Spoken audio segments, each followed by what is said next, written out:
जय हिमालय, जय भारत। संसार भर में हिमालय लोग यूट्यूब चैनल देख रहे आप सभी का स्वागत है और मैं हूं भारत की राजधानी नई दिल्ली से डॉक्टर हरीशचंद्र लखन। इस सीरीज की दूसरी वीडियो में मैं इसी मुद्दे पर बात करूंगा। इस सीरीज की पहले वीडियो में मैंने बताया था कि नेपाल के शासक जंग बहादुर राणा 1850 में जब लंदन यात्रा पर गए थे तो वहां उनकी मुलाकात एक गणिका से हुई थी।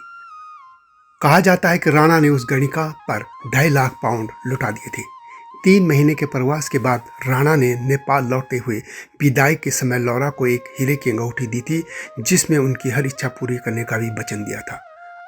अब आगे की कहानी बताने से पहले यह भी साफ कर दूं कि इस कहानी की 3 वीडियो होंगी। पहली, प्रेमी ने क्यों लुटाए थे 2.5 लाख पाउंड, यह आपके सामने है। दूसरी वीडियो, भारत का भाग्य और नेपाल का नक्शा, यह अब आपके सामने आ रही है। इसके बाद तीसरी होगी, कौन थी वह गणिका।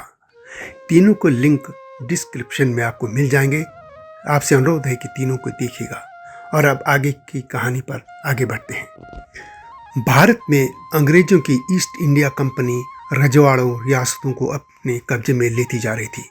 इसके बाद 1857 का गदर सामने आया, जिसे भारत का प्रथम स्वतंत्रता संग्राम भी कहा जाता है।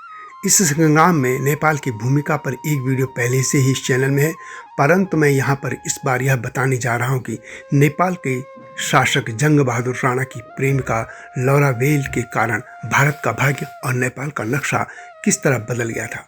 लेकिन जब तक मैं आगे बढ़ूँ, आपसे अनुरोध है कि हिमालय लोग यूट्यूब चैनल को सब्सक्राइब अवश्य कर दीजिए और मेरे STV यानी सत्यमेव जयते चैनल को देखिएगा। यह आपसे विनम्र अनुरोध है।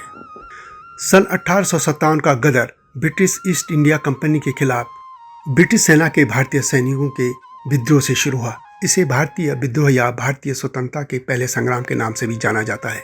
यह विद्रोह 10 मई 1857 को मेरठ से शुरू हुआ था। इस विद्रोह की शुरुआत अमर शहीद मंगल पांडे ने की थी। स्वतंत्रता संग्राम सेनानियों ने अवध, दिल्ली समेत बड़े भूभाग पर कब्जा कर लिया था।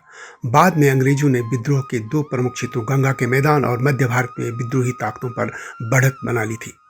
कहा जाता है कि भारत में विद्रोह की खबर पाकर लौरा वेल ने British resident colonel George Ramsay के जरिए जंग बहादुर राणा को एक पत्र भेजकर अनुरोध किया था। दरअसल जब भारत में अंग्रेजों के खिलाफ आंदोलन हिंसक रूप लेने लगा, तब कई लोगों को जंग बहादुर राणा की याद आई।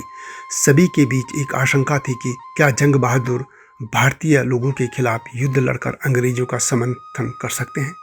ब्रिटिश सरकार के लिए यह अविश्वसनीय था। इस बीच लौरा बेल को पता चला कि जंग बहादुर की चर्चाएं लंदन में राजमहल में हो रही थी। लौरा ने एक दूत के माध्यम से प्रिंस ऑफ वेल्स को सूचना भेजी कि मैं राणा को मना सकती हूँ। लौरा को वेल्स के राजकुमार ने बुलाया और सब कुछ समझ लिया था। लौरा को राणा का पुराना वादा याद था। उसने हीरे की अंगूठी में लपेटकर एक संदेश भेजा जो राणा ने उसे उपहार के रूप में दी थी। लौरा ने लिखा, केवल मुझे ही नहीं बल्कि पूरे ब्रिटेन को आपकी मदद की जरूरत है। क्या आप इसे पूरा कर सकेंगे? कुछ हफ्ते बाद यह संदेश राणा तक पहुंच गया। नेपाली दरबार इस बात पर बढ़ गया था कि अंग्रेजों की मदद की जाए या तटस्थ रहा जाए। लेकिन राणा अपनी प्रेमिका के अंतिम अनुरोध को स्वीकार नहीं कर सका। नेपाल के लोग और अधिकतर मंत्री राणा के इस फैसले के खिलाफ थे। यहाँ तक कि कुछ मंत्री उसकी हत्या कर देना चाहते थे। राणा को आशंका थी कि कहीं नेपाली सेना भी विद्रोह न कर दे। इसलिए राणा खुद अपने सैनिकों के एक बड़े काफिले के साथ लखनऊ की ओर बढ़ा। उसने अपने सैनिकों को 3 समूह में बांट लिया था। उन्होंने 8 रेजिमेंट की कमान संभाली। सैनिकों को दूसरा समूह खड़क बहादुर के नेतृत्व में था और तीसरा समूह जनरल बखत जंग के नेतृत्व में था। जनरल रणोद्वीप और धीर शमशेर राणा के रक्षक और सहयोगी थे। इस तरह अवध फिर से अंग्रेजों के कब्जे में आ गया था। जंग बहादुर राणा की वीरता और बहादुरी की सराहना करते हुए ब्रिटिश सरकार ने राणा को मानद night grand cross of the order of the batch JCB प्रदान की थी। राणा ने भी प्रिंस अल्बर्ट को एक पत्र लिखकर महारानी एलिजाबेथ द्वारा दिए सम्मान के लिए आभार व्यक्त किया था। अंग्रेजों ने खुश होकर नेपाल को बांके, बर्दिया, कैलाली और कंचनपुर का क्षेत्र वापस दे दिया था। यह जंग बहादुर राणा को लखनऊ की लड़ाई में अंग्रेजों की मदद करने के लिए मिला पुरस्कार था।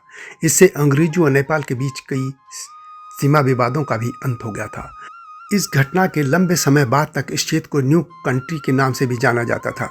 जंग बहादुर ने बाद में इस नए क्षेत्र के भीतर एक नया शहर बसाया और बांके बाजार का नाम नेपालगंज रख दिया था।